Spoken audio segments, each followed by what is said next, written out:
This is the follow-up video to my Metroid Prime 2 review that I did 2 years ago. I already said all this shit. This is the second time. I'm so sick of making these fucking videos because every goddamn time it's just me repeating what I said already better the first time.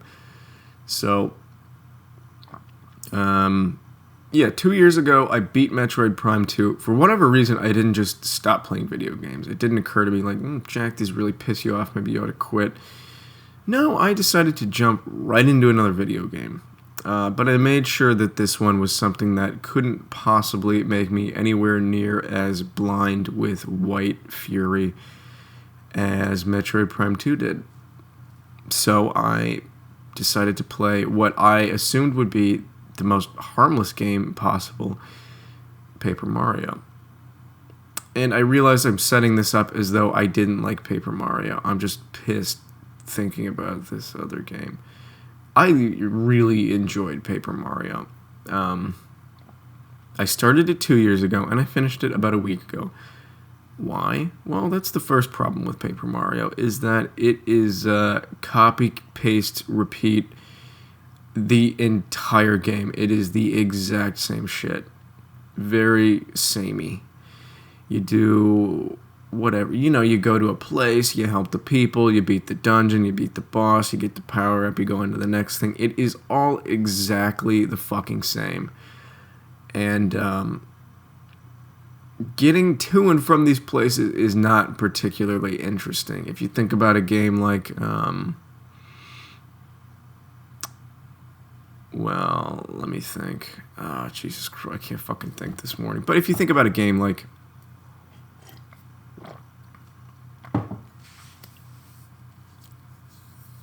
Oh my God. If you think about a game like Ocarina of Time, for instance, where getting to each separate area is a pretty big challenge, yes, but there's like a route. There's geography surrounding these routes getting there. Paper Mario, you have a hub world, and which is fine. I don't really care. At the end of the day, I didn't really give a shit, but a couple years ago when I was playing it, I realized that kind of bothered me. Because there was like, the ways to get to these places were not particularly interesting. It's like, go to this part of town, talk to this person, get this person some food, or do some stupid little fetch quest. So the only exception to that is Boo's Castle or whatever. That one you had to go through this big forest. I thought that was sort of interesting. The rest, it's like take a train somewhere, or what else? Yeah, it's usually immediately connected to the place itself. So that, like, one of them, there's literally a magical door that opens in the middle of town. It's like, come on, really? There's no path to get there? So I thought that was a little bit stupid. And then at the end of the game, you go to all these places through sewer pipes to make it easier to get there, which I guess is fine, but it's like, really, it was pretty fucking easy to begin with. Why did you have to go and make it needlessly easier? But I sort of get it. I kind of get it, because once you get to these places, it's a little bit difficult. Now, the story is pretty... I haven't played that many Mario games, but I know enough about Mario to know that Paper Mario is pretty standard Mario stuff. Bowser kidnaps Peach. Mario was hoping to get laid that evening, and now he's pissed off. And so he goes around, and I guess the difference between this and other ones is that Mario has traveling companions. Like, every world you go to, you meet like a person who lives there. Like, at the beginning, you start with like a couple little Goombas. And then one of, like the little kid Goombas, like, I'm going with Mario. Peace out, Mom and Dad. Fuck you, sister character person who I was fighting with all morning. I'm going with Mario. And so you pick up characters like this along the way. You get like some other... Usually it's like the social outcasts is who you're picking up. You're never picking up the guy who's like running around like a crazy person, or the guy who, feeds you some bullshit in Toad Town or whatever.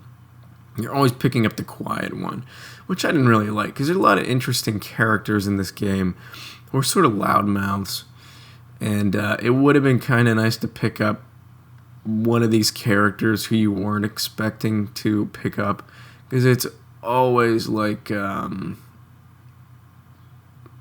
guy who's dressed differently. Like, you kind of know what guy you're picking up, and they're all pretty great. Well, no, one of them is pretty great. The rest of them I don't really play with that much, either because they suck, or I just didn't really care about them to begin with. Like Sushi, for those of you who play the game, the character of Sushi sucks. What? Like the little baby star thing who lives in the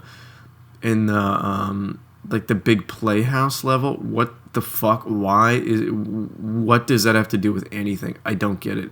Because Watt is not even one of the people who live, like the people who live there are like I don't know. They're not light particles. I don't fucking get it. And frankly, I don't care for it. The one character I really like is Goombario. Why? Because he's funny. He's got a little bit of attitude to him. He sucks. He's the worst character, hands down. You're never going to play with him. But even so, every now and then, when it's safe, you might want to pull him out, because he's a chatterbox. That's his thing. So that was fun.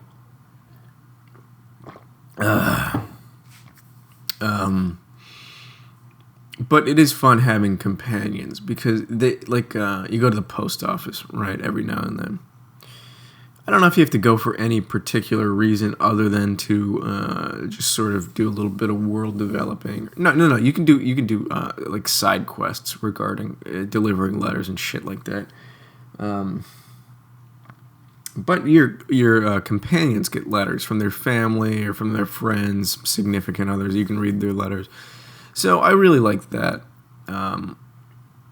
I don't read through all of them because it's kind of tedious and it all amounts to the same shit. I mean, it was written for children. It's not like funny or anything. It's like, come back home soon, love mom and dad, which is sweet, but I don't particularly give a fuck.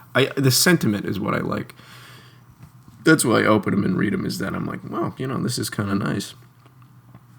But what they actually say, I could not care less. What else? The fighting mechanics are really fun, actually. I didn't think I would like it. I've played like one turn-based game in my life, and the whole turn-based thing always struck me as fairly absurd. I realized back in the day the hardware couldn't handle what we have now. But even so, I was like, really, you have to not only, and this is something that Pokemon, I feel like, did wrong to introduce me to turn-based well, no, Pokemon was all right, but it's just like the random encounter bullshit. The only other like true turn-based game I played was Earthbound 2, and at a certain point, yeah, it's fucking annoying. But at a certain point, you get so powerful that even if somebody comes up to you and does a random encounter, you just kill them without having to do the fight, and you still get the points, but it just like shoots through it automatically. And I wish this game had something like that, because some of the random encounters are fucking annoying, because it's not just the random encounter, it's the cutscene. It's like the this, the that, the little victory peace sign at the end. It takes time, and when you're genuinely trying to enjoy like the game and the progression through the game, sometimes it just brings it to a standstill, which again never really took me out of the game. But then I put it down for like 2 years after I get like 75% of the way through, and then I put it down because I was like, I can't fucking deal with this shit anymore. And of course I put it down during the water level. When are people just gonna stop with the fucking water levels? It doesn't work. I'm pretty sure that's like the general consensus. Yeah, it ends a challenge, and at this point it's kind of like a meme, but just stop doing that. Nobody wants to fucking like have to put up with these bullshit mechanics where you go really slow. It's like not fun. The only game that did that right was like Majora's Mask on the 64, not on the 3DS. With the 3DS you're swimming at normal speed for whatever reason. On the 64, You put on the Zora mask, and you're flying through the water. You're like, wow, I've never played such a fun water level. Whereas every other fucking level, it's like you're moving through. Apparently, water is molasses in all of these games because you're going at like 0.0002 miles per hour the whole goddamn time. And Sushi fucking sucks. Sushi's the worst character in the goddamn game. No personality, doesn't talk. Why would I use a fish out of water to fight? Anyway. Yeah, so it kind of gets annoying, and it doesn't really help that the fighting soundtrack for the entire game is the exact same song. So say you're pretty good at fighting, you get it out of the way in about 10 seconds. Another random encounter. The song just starts again. So you're gonna hear the beginning of this fucking song like 20,000 times, which I will. To be fair, I don't mind it because the beginning of the song is fucking phenomenal. No, it's just good. Like whatever the musical term is, I don't know. The shift between like notes, it's just got this nut. It's got a great sound to it. You know, it sounds like something I myself would have written, which isn't to say that I'm brilliant, but it feels right. It feels like I'm like, this could not be any better. That said, hear it 20,000 fucking times, you get a little bit tired of it. But during the fights, all the backgrounds they constantly change, you know, based on your environment, based on whatever room you're in. So I thought that was kind of cool. Like I can't even imagine how many different backgrounds they have for these fights. So that was sort of impressive. It was cool seeing the different backgrounds. Now, in terms of the levels, most of them are pretty straightforward. They're dungeons, yes, but they're dungeons that you can beat in like an hour, except for the very last like Bowser's Castle level, which, in my opinion, was just like it was a little bit too long. And then, not only was it too long, when I started the game out, I went to this side entrance, but there was also like another entrance I could have gone into, and I never ended up coming back to that second entrance. I don't know what is in there, or if it doesn't even matter. So I thought that was a little weird, because the entire fucking time I was playing through this level, I was like, maybe I should go back. Because I have such a problem doing that. I take the right door, and then like the entire time I'm exploring this chamber, I'm like, oh, I should have gone to the fucking left door. And so it bothered me that I never ended up figuring out, you know, what the fuck was behind that door. It might have even been unopenable. I'm sure I did it right, because I beat the game, but still, that was a little weird. But yeah, most of the dungeons are pretty fun. I will say that like the flower one where you're doing the flower thing, I think that was my favorite one, just because it was so simple, and you didn't even feel like it was a dungeon. You felt like you were doing these challenges leading up to the dungeon. And so when you finally unlock the stairs up, or the vine that goes up into the clouds, you're like, oh, okay, now the dungeon starts. You go up, and then boom, it's the boss. That I was really like, wow, I had no idea I was like playing a dungeon. So I thought that was pretty cool, because I don't really, you know, to me, a dungeon is this mental sort of barrier where I'm like, I get to it, I'm like, okay, well, I'll turn the game off and I'll pick it up tomorrow. Because a dungeon, my problem with it is that I'm not like, oh, I can't wait to see what this dungeon has to offer. Usually I'm like, all right, this is going to take like 2 fucking hours. Do I want to do it now? Do I want to do it later? And so with this particular flower one, they just did it so well, because they just tricked you into thinking that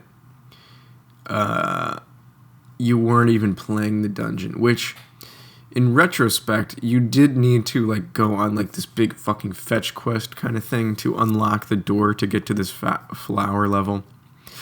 But these pieces that you needed, this fetch quest, you sort of like just picked it up as you went. Like, I got to the point where I needed all these items to open this door, and I was like, fuck, did I get any of this shit? And to my surprise, I did. I had gotten all of them without even remembering. So that was pretty great, because I was like, I'm not doing a fucking fetch quest. If I have to do a fetch quest, then fuck it. This game is just never getting complete. But, yeah, so that was cool. The rest of them, every now and then you kind of had it done. Like the fire level, I remember that was pretty frustrating. I can't remember. Like Yoshi's, the water level, the whole Yoshi thing. It was cool. I was really excited for it because I really loved like big, lush, green levels. In fact, that might have been the volcano level. But that one kind of frustrated me. It wasn't crazy. It always looked like it was about to thunderstorm. Maybe that's the point. What else? The ice level, or like the Star Palace or whatever with all the penguins. That was pretty fun. But yeah, which brings me to the characters. Each of these levels has their own characters. You have like the desert toads or whatever. You have the fish and the Yoshis. Yoshis were pretty fun. What else did you have? You had the penguins are probably my favorite. The penguins are really cute. They just look like really derpy. And then they're just kind of fun. Like the penguin level opens up with like this murder mystery sort of thing that you have to solve, which is really fucking stupid. And it's obviously for kids, but it is pretty charming because you go in there and they're like, oh my god, so-and-so has been murdered, blah, blah, blah. And they're all blaming Mario. And then afterwards, it's proven that you're not the guy. And everyone's like, oh, Jesus, I'm really sorry about throwing you under the bus there, Mario. It's funny. You know, you talk to all these people. There's no point. It's not like Majora's Mask where talking to somebody like triggers something like way down the line that's going to happen. And when it's just like you talk to them. It's kind of funny. But it just provides you with this nice atmosphere where like, oh, there's other people here. You know, you feel really comfortable in this world. Because it is this world that it progresses as you progress, and it's always there, and there's always something to do outside of the main quest, which is kind of nice. You can go like farm for experience points, so you can upgrade shit. The upgrade thing is pretty amazing. The only weird thing is that there's a cap on like how much power coins that you can get, I believe. I think I maxed mine out, which is weird considering there's like an infinite number of like power badges you can get. So that was sort of strange because I felt like I could have definitely leveled Mario up even more than I already had. So that was a little bit disappointing because by the end I could have been like seriously really, really strong. I already was. I'll get back to that in a minute. But yeah, there's a couple side quests. You know, it's like you can do like the cooking side quest is the chef in the game.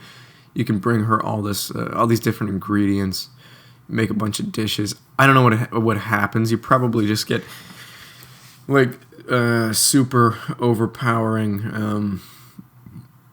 Oh god, I gotta burp. Food. I just had a flashback to the fucking thing I ate last night. Jesus fucking Christ, that was bad. Anyway,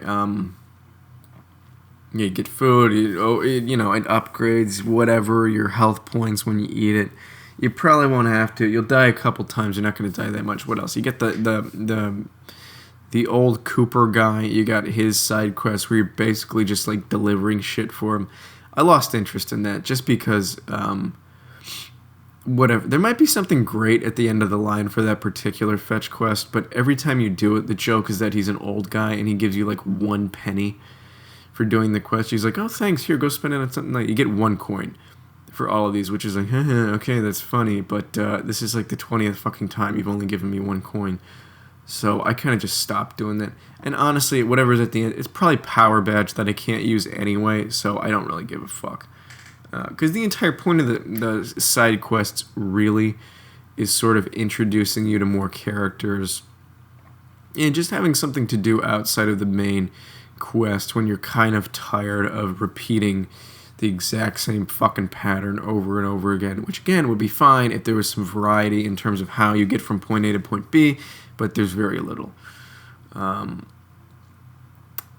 But yeah, the world is really, really nice. Every time you beat a boss and you're moving on to the next one, all the townspeople have something different to say.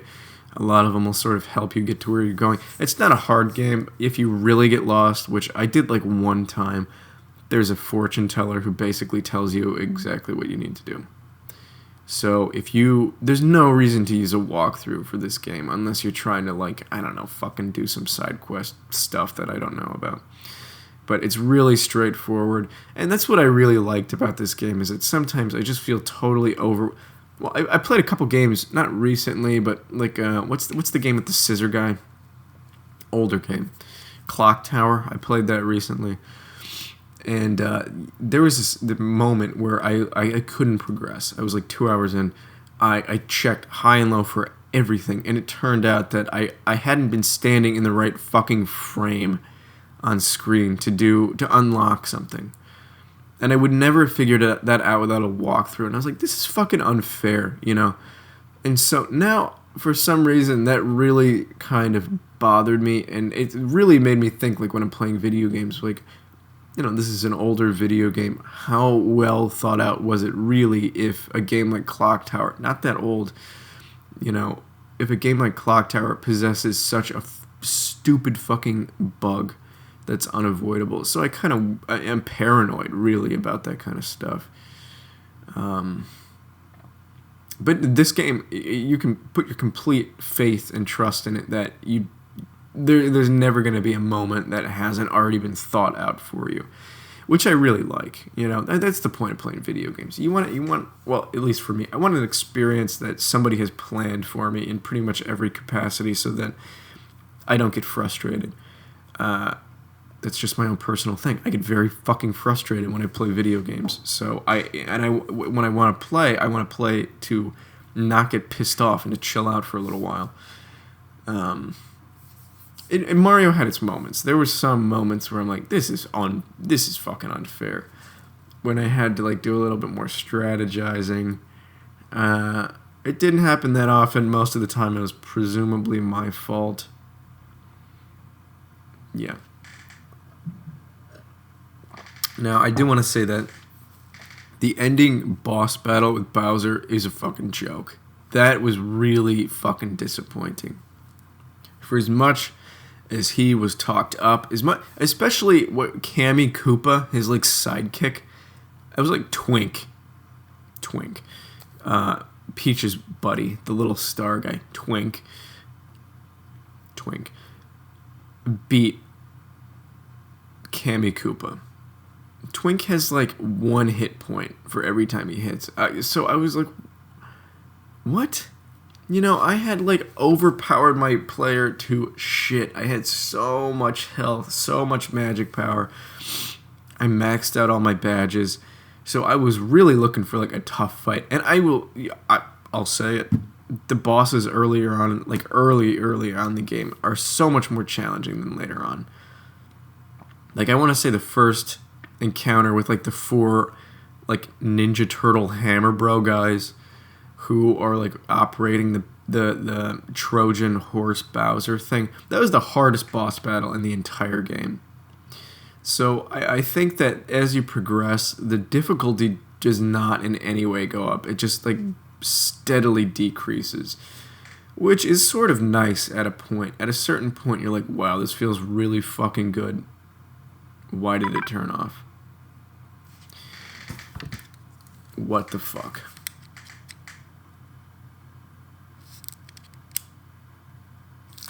No.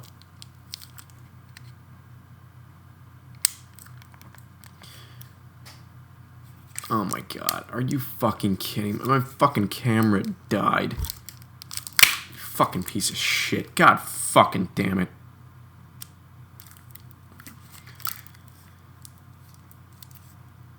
Okay, well, you're not going to see my face for this one. I'll just include goddamn Paper Mario footage. Jesus Christ. What the fuck was I saying? I can't even remember what I was saying. Oh boy, wow. If I had not been recording it through the audio thing, I actually probably would have lost my fucking mind. Woo. Dodged a bullet there. Okay, God damn it. Anyway. Yeah, it feels pretty good being really fucking good at the game for a little while. And then it gets kind of samey around like because then they start doing challenges elsewhere where it's not necessarily the people you gotta fight or the bosses. It's just, I don't remember, but blah, blah, blah. Basically, I felt like it wasn't hard enough, which is fine for me, because while I wanted the very last battle, which I don't think that's too much to ask for. You know, I don't need the rest of the game to be hard as fuck, but It's the last boss battle. Get me down to my last fucking heart, please. Make me sweat a little bit. Because that last boss battle with Bowser was... Boss battle with Bowser. There's some alliteration for you. Yeah, that last battle was a fucking joke. That really sort of... I mean, it was fine, and the ending's really pretty, don't get me wrong, but I was like, alright, well, I guess I won. I didn't feel satisfied at the end, which, like with every other battle in this game, you feel immense satisfaction. Especially when you really figure out the mechanics and you know when to use what... Because, you know, when you figure out, like, okay, I can knock all these guys on the ground out, and then I can use my flying companion to knock out the guy who's floating. When you start combining these characters in interesting ways, that's when it gets really fun. Now, I will say a lot of the characters, I didn't really get too creative with using them because... Well, frankly, none of them leave the ground is the problem. And most of the ones that leave the ground aren't that great, or for some reason they get blocked. And there's a lot of enemies who fly.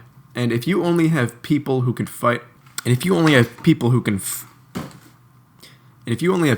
fight on the ground, which Mario already can only fight on the ground and jump, then you're kind of fucked. You know, you need a character who can fly...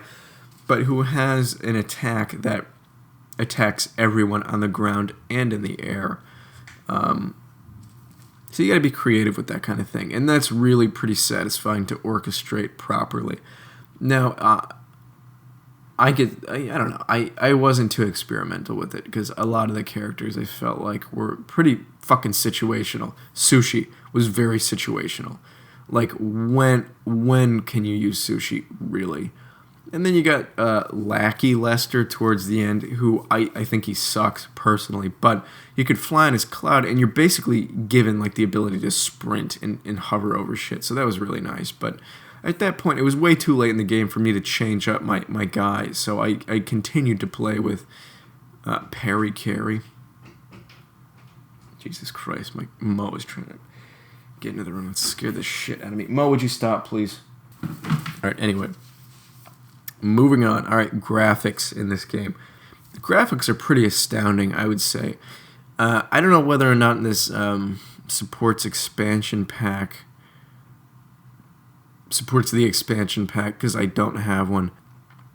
And I honestly, I really don't know how much of a difference the expansion pack makes. I haven't played with one in so long. But it looks amazing. I would say it's probably one of the better looking games on the system as far as I can tell, because they were really smart about what they could and couldn't do. You know, they didn't do full three-dimensional polygons, because I honestly don't know what they would have done. Because anything they could have done three-dimensionally with Mario so late in the system's life, if I'm not mistaken, this game came out fairly late in the system's life. So whatever they would have done with him 3D in this game, it only would have served to make... No, god damn it, get the fuck out of here. Are you coming in or not? Come on, team, get inside. Team, come on. Right now. Come on. In or out, make up your mind. Okay, there you go. Well, you're not getting out. Hey, what's up?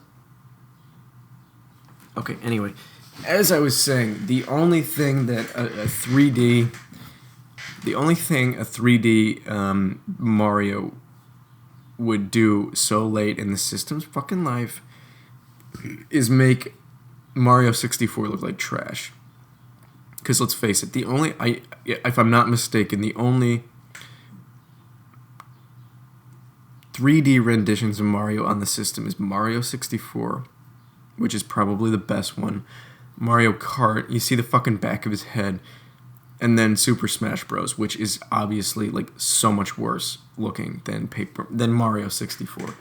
So to do like another 3D rendition, you're just gonna make everything else you did look like shit, which is something that this system did particularly well, which is that the day one releases, like Pilot Wings, well, no, not Pilot Wings, but yeah, okay, so Mario 64, like day one release, it's so much older than these other games, but basically they're still preserving its originality by not sort of upgrading those particular graphics, which is kind of smart.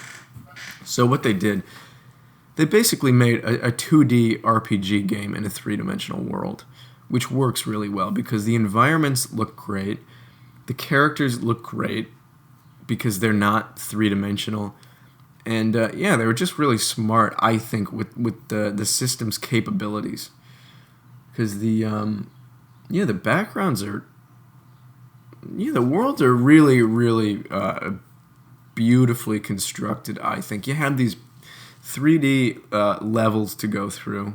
You have these big, expansive, two-dimensional, flat backgrounds, and then you yourself are two-dimensional. And they make a lot of good use of that. Well, no, they don't. You're basically still playing it as if it were a 3D game. Occasionally, you can do something that you couldn't do in 3D. Like, you can slide past an enemy, right? You know, the hit detection is very much within the bounds of these tiny, two-dimensional, flat sprites. So you can slide past a bad guy if you're trying to avoid him by like a matter of centimeters. And I always thought that was really satisfying. Like the hitbox detection is not, it doesn't completely surround these characters. You can really slide past, which is cool. And then, you know, they're sort of gimmicky, like when you stop and you need to take a nap and, you know, you slide under the covers. You fall down like a piece of paper and you slide under the covers. I thought that was kind of fun. But really, it's more of an aesthetic. I can't think of anything really that requires the two-dimensionality. You don't like, it's not like what's that new Zelda game where you can turn into like a two-dimensional character and walk along, like press yourself against the wall and sort of move around the walls. There's no gimmicks like that other than the aesthetic that they sort of established, and I think it works really well. There's nothing wrong with it, you know. It's really good. And then it is also fun how like buildings unfold when you walk into them. There's a lot of interesting ways that the world moves around you, which makes it feel you know, pretty intentional, whatever. But like there's a certain level in Bowser's Castle where you go into this cell. You're on one side of the cell. You go in, and the environment totally shifts so that now you're inside of the cell, and it just does it in such a way that it looks really cool, you know. And it really made me think, like, Jesus Christ, this system is sort of capable of doing some interesting things, because as far as I can tell, like frame rate issues and lagging are a huge fucking issue on this console, and there's almost none of that in this game. I don't think there could be. There's not enough action going on screen at any given time. Yeah, but the graphics are really pretty. And then like the design itself is really pretty. Like when you're up on like the Star Mountain or whatever, and especially towards the end of the game where there's all these like explosions and stuff. It's really very gorgeous. Like some of the lighting is actually really astounding. Like you're a 2D piece of paper, but you're in like this warm, cozy bedroom, and now this warm, cozy light is outlining your character. It's really interesting, and it really, like especially in Peach's castle, right? You play as Peach at the end of every level. You don't fucking do anything. It's just like sort of a story thing. The gameplay kind of sucks. It's not that fun. You do it every time. And more time, yeah, but basically you're exploring this castle with people walking around. It serves no purpose. None of the rooms you go in really do anything. But it's just like the environment. It's just so interesting going through these different environments. Like there's a room with paintings like all over the place, like a storage room. There's nothing to do in there, but the lighting is really nice, and it has a really good atmosphere. And I thought that was kind of exciting, like exploring this castle. And yeah, it just felt it felt really nice, you know. It didn't seem like an afterthought, but what I really loved about those particular, what am I trying to say? What I loved about the segments where Peach is in the castle is that they're totally superfluous. They don't serve any purpose. Yeah, there's no purpose whatsoever. other than to go into these rooms, and the rooms are just like, they're just cool to sit inside of and look at everything. And that's part of my own sort of fascination with the graphics on this particular system. Like, I really loved like the it's not pre-rendered, but like the 3D graphics that you can't interact with. I always thought from a very early age that they were just really, they're just interesting. I just like looking at them. And so being able to explore this area that's sort of showcasing these graphics without no reason other than to showcase the graphics, really felt pretty gratifying. You know, there wasn't anything you needed to do. You could go to the end and boom, you're done with the Peach segment, but they sort of gave you time to like wander around. Case in point being the balcony. That you can walk out on Peach's balcony. There's no fucking purpose whatsoever. Right? You know, there's nothing you can do out there other than, wow, this looks nice. You know, the lighting is very pretty and it's rendered really well. And I just appreciate that kind of thing. And I always sort of have in video games. I really like areas that you can't do anything in other than look at them. Because that to me makes me sort of build a more fond association with not only the character, but just like the game environment itself. And so I was happy to see some touches like that. Because I always kind of worry from a Mario game that it's purely just gameplay driven. But I've never played a Mario RPG game. So this was great. I 10 out of 10, I'd recommend it. You'll have a lot of fun with it. If you have some way of playing it. It's really fucking easy. I think it's a little too long. You know, I put it down for a while. It definitely could have used like one less fucking dungeon. But, yeah, the sushi level, the fucking Yoshi thing, cut it. Just cut it. Or cut like, no, Boo's Castle was cool. Cut the fucking Yoshi thing. Alright, Sushi fucking sucks. Also, why is Sushi a playable character? It's a land of Yoshis. Where does the fish come from? Are there any other fish in that level? Why not play with fucking Yoshi? Isn't that everyone's big complaint with Mario, is that Yoshi never makes an appearance? Didn't he make an appearance in like 2 games or something like that? I think. Yep, peace out.